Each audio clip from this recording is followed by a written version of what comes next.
Hey there, so today we have another review. Shout out to Will for sending us these wonderful other half beers for their 6th anniversary. Almost got shot. Yeah, almost got shot. I'm sure you guys, if you haven't had a chance, check out Darwin's other video in regards to what happened in that incident. Very interesting. Some crazy people out there. So we have this triple IPA, 10% big beer. Let's take a look at it. So we have like a medium gold to very gold color. The haze, very, very, very hazy. Apricot-y. Yeah, I would say that, yeah. So this is a reshoot. That's why our glasses are pre-poured. The head on this, it was initially very fluffy. It's very creamy looking. I think that we have a solid start here. So, yes. Boom.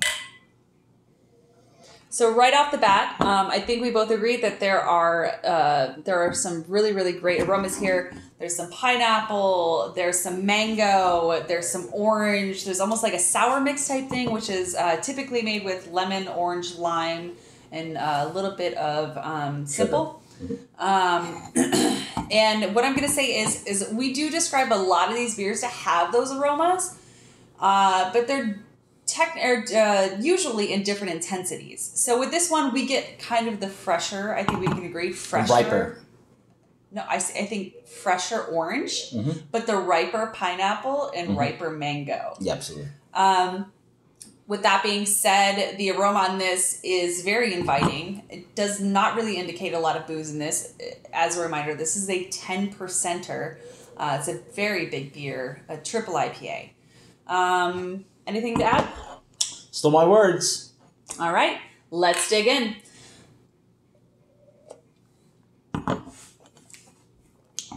Right off the bat, I think it's very creamy. There's a lot of fruit burst flavor there. It actually tastes riper on the palate than it does smell on the nose. And that's not necessarily a bad thing. To me, it does add some sweetness, but not in a way that's like sickeningly sweet. I think I'm saying that right. It is very creamy and shockingly does not taste like a 10%. There is a little bit of dryness, followed by some oaty finish there. Yeah, maybe toasted wheat bread crust or a multi-grain crust. It's got some sorry, excuse me. It's definitely got some complexity as far as like the malts go. It's not quite just wheat. It's also like a multi-grain thing. And I'm not talking like a toasted overall flavor, but just like toasted crust and oatmeal, oatmeal flavor to it. So, yeah.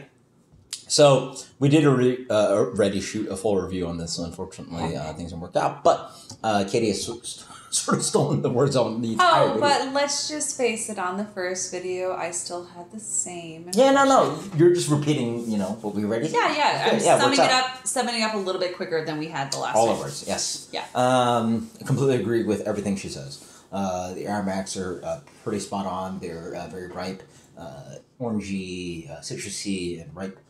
Tropical notes. There's a little bit of green I actually get on the palate specifically. I get a little bit of this green hop note that helps balance out those ripe flavors. I hate to describe it as green because it's not super forward green. It's not like leaves a weird aftertaste green. No. This is like green in that it is, somewhat young, but still very developed overall and balanced. And that's how I described it in the last video before the reshoot. This is probably one of the most overall balanced New England style IPAs, let alone triple IPAs that we've had. Yeah. That cream flavor is actually quite nice. I would argue, this is canned 2 weeks ago. I would argue you could probably go 4 to 6 weeks on this one and let those kind of flavors ride out. Mature, for sure. Yeah, mature. And at 10%, mamma mia. It drinks like an 8%. For me, 8%. Maybe even a 7%. I think that further I dig into this, I think I could say 7.5 even. Final impressions rating, please. Final impressions and rating. First of all, I'm going to say, wow. Thank you so much, Will. This is By far the best one of the bunch. Yeah, this is the best one of the bunch. Okay, so as everybody knows, I am a huge fan of New England style IPAs. I am very, very, very loyal to my Michigan New England style IPAs, especially M43. You gave some killer ratings yesterday for Treehouse, the first two beers of mine, to the highest rated New England IPAs in the world. I'm also extremely lenient on giving 100 because I feel like there are You've not given that many 100s. So no, I don't think I've ever given a 100. Only M43. No, I don't think it was. I think it was like a 98 or 99. The original? No. You give 100. No, maybe. Okay, well, that was when I was kind of dumb when it came to beer. Okay, so with that being said, I do 100% give this a 100 rating because this is the ideal New England style IPA for me, and like bonus points, it is a 10% beer, which is extremely dangerous because I could drink a lot of this in one sitting. So, I love it. 100 out of you. Right there.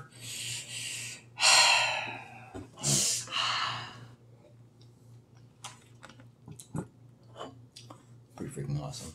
It is so good. Yeah. 100 minus over 100. I mean, people, I think DDB talks about it, don't drink beers, if you listen to him. Jamie Bogner of Copy and Brewing talks about how impressive the triple IPAs are from Other Half. I think, I guess it's quite special what Other Half does. Those other beers were not as special to us, right? This is special. This is special. Different. I'm going to remember this. This is on the level of the Treehouse beers that we had yesterday. Because we gave those 99. I gave them 99 to 100. I guess Other Half is now world class. You know, I remember them just not being one of those New England haze breweries that would be on the level of breweries like Hill Farm Trillium. I mean, yes, we have many more now, but Treehouse. But I guess the Northeast Kingdom has now existed for a while. Kill it. Yeah, no. 100 minus out of 100. What I'm going to say is I want to reiterate on the balance of this beer and the fact that it is incredibly full. Yeah. It is so full. I love roller coaster beers. And I know I've told this a lot of times. To me, a roller coaster beer is one that starts out like this, gives you a huge rise, gives you a huge fall, but a pleasant fall. Yeah. And then you just continues on that ride. This goes for like several rises and falls because it is just such an interesting beer. This is fun. This is theme park beer. Yeah. And I think that if you have the opportunity to grab this, if you were lucky enough to be on that line to grab this, you know, I would love to hear everybody's thoughts who's actually had this, whether it be on the line in the tap room, whatever. So, yeah. So again, 100 minus out of 100 for me. 100 for me. The most important thing for me is how different the beers were that we reviewed versus this. Yeah. This is, oh my God. Like, almost like amazing brewery to holy smokes, this is one of the best beers. This is world class. So, again, you guys post some comments below if you guys are Other Half geeks about what the triple IPA world is, because I don't drink that much Other Half. Yeah. And I'm curious if just maybe they make the best triple IPAs ever. Yeah. Their single IPAs, double IPAs, maybe not there. This is insane. Insane. Very good. Until next time, guys. Cheers. Later. Thank you, Will.